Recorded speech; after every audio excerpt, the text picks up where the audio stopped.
Have you ever wanted to go whitewater rafting? Yeah, me either. How about canoeing?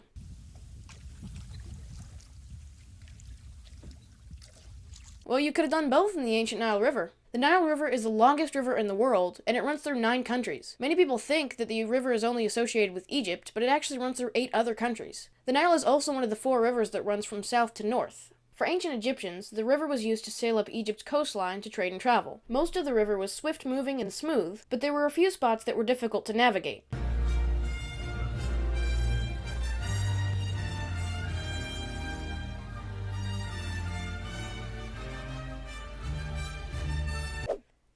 Those are called cataracts. Cataracts are, no, not these. These are shallow parts of the river with lots of rocks, making it hard to go to the grocery store because you're out of milk and bread and Thin Mints because they're your favorite. Just kidding, you'd probably have cows and a wheat field at your house, and if you wanted to go to the grocery store, you'd have to be born centuries later, and by then they'd probably build a bridge over the river. Teams of men sometimes had to pull the boats upward because of all the boulders and shallow, fast-moving water. You were only able to even try to sail it in the summer because that's when the river was flooded, and that was your best chance of making it. Even still, some boats didn't make it through, though. There are 6 classical cataracts that run from Khartoum and all the way down to Aswan. Only one of these cataracts is in Egypt, and the rest are in Sudan and the Great Bend.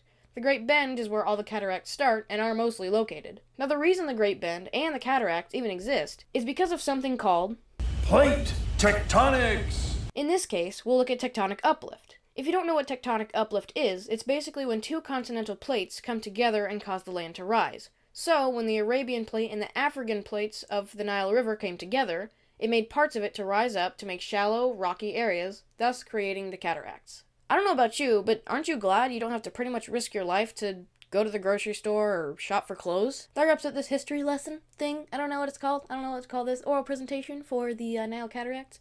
I hope you enjoyed. See you later, peeps.